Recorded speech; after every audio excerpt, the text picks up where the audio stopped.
वानर सेना के समक्ष विशाल समुद्र लहरें मार रहा था और उसे पार करना एक बहुत बड़ी समस्या थी। राम के क्रोध से भयभीत होकर समुद्र ने स्वयं वहां आकर बताया कि सुग्रीव की सेना में नल और नील कुशल शिल्पी हैं। उनके नेतृत्व में समुद्र पर सेतु बांधना संभव हो सकेगा। इतना बताकर समुद्र वापस चले गए। समुद्र की बात सुनकर वानर नल ने श्री राम से कहा, प्रभो, मैं विश्वकर्मा का औरस पुत्र हूँ और गुण में उन्हीं के समान हूँ। मैं महासागर पर पुल बांधने में सर्वथा समर्थ हूँ, इसलिए मैं समुद्र पर सेतु का निर्माण करूँगा। नल नील असंख्य वानरों को लेकर सेतु निर्माण के कार्य में जुट गए। उनके आदेश के अनुसार वानर सेना बड़े बड़े वृक्षों को उखाड़कर समुद्र तट पर एकत्रित करने लगे। देखते देखते वहां साल, अश्वकर्ण, धब, बांस, कुत्स, अर्जुन, कर्णिकार, जामुन, अशोक आदि वृक्षों का एक विशाल गगनचुंबी ढेर लग गया। इस प्रकार सागर के किनारे वृक्षों तथा शिलाओं के दो विशाल पर्वत बन गए। इसके पश्चात उन्होंने बड़े बड़े शिलाखंडों को समुद्र में नल नील के निर्देशानुसार डालना आरंभ किया। उन शिलाखंडों एवं वृक्षों को शिल्पकला में चतुर नल नील सेतु का रूप देते जा रहे थे। इस प्रकार उन्होंने अधिक परिश्रम करके पहले ही दिन 56 कोस लंबा पुल बना दिया। दूसरे दिन उन्होंने और भी अधिक फुर्ती दिखाई और 84 कोस लंबा पुल बनाया। फिर अतुल परिश्रम से तीसरे दिन 92 कोस लंबा सेतु बनाया। इस प्रकार निरंतर परिश्रम करके उन्होंने 400 कोस लंबा पुल बना डाला। अब नल नील के प्रयत्नों से 40 कोस चौड़ा और 400 कोस लंबा मजबूत पुल बनकर तैयार हो गया। समुद्र पर सेतु बन जाने के पश्चात श्री रामचंद्र जी ने हनुमान की पीठ पर और लक्ष्मण ने अंगद की पीठ पर बैठकर सेतु पर होते हुए विशाल सागर पार किया। उनके पीछे पीछे संपूर्ण वानर सेना भी सुग्रीव के नेतृत्व में समुद्र को पार कर लंका में पहुंच गई।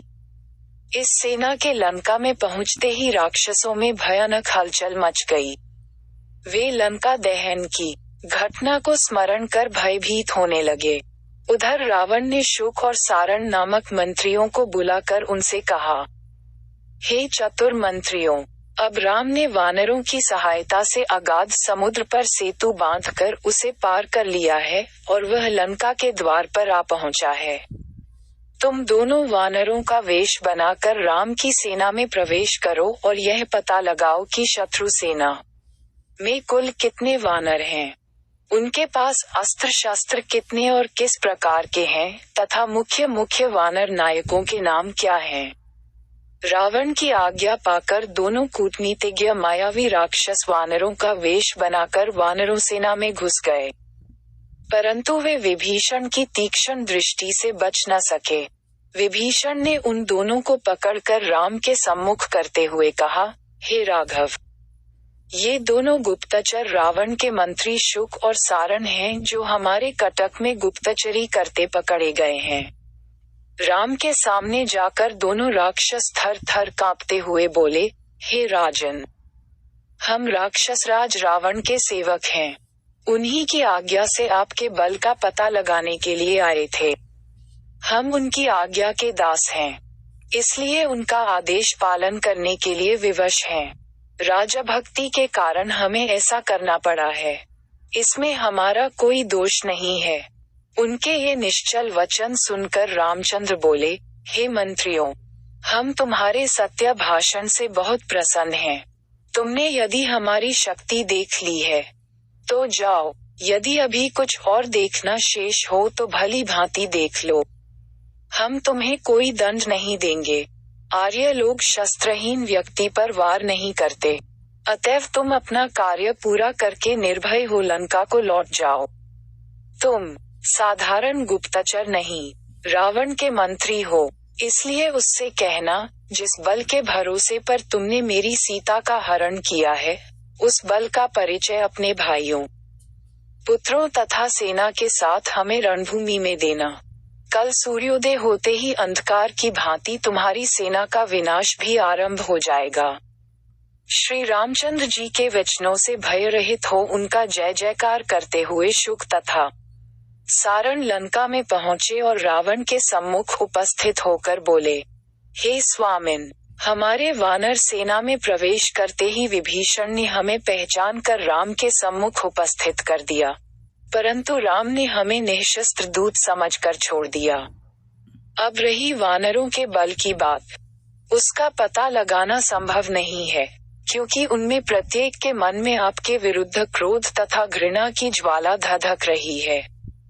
उनसे बात करना ही संभव नहीं है। किसी बात का पता लगाना तो बहुत कठिन है। राम ने कहलवाया है कि सूर्योदय होते ही वह राक्षस सेना का विनाश आरंभ कर देगा। अब आप जैसा उचित समझें वैसा करें।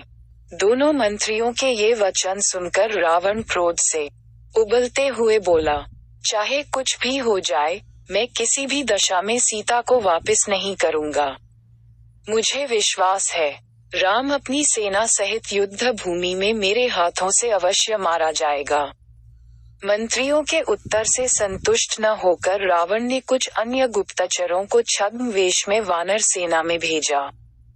उन्होंने बड़ी चतुराई से संपूर्ण जानकारी प्राप्त करके रावण को बतलाया कि राम ने अपना सैनिक शिविर सुवल पर्वत पर लगाया है। उनमें जामवंत नामक वृक्ष सबसे दुर्धर्ष एवं तेजस्वी है। उसके अतिरिक्त 3 वानर सबसे अधिक बलवान और पराक्रमी हैं। उनके नाम सुमुख, दुर्मुख तथा वेगदर्शी हैं।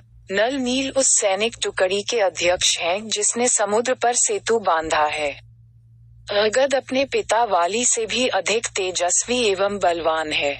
उसके अतिरिक्त सहस्त्रों अद्भुत शक्ति संपन्न पराक्रमी वानर हैं। राम और लक्ष्मण तो जनस्थान को नष्ट करके अपने बल का परिचय आपको दे ही चुके हैं।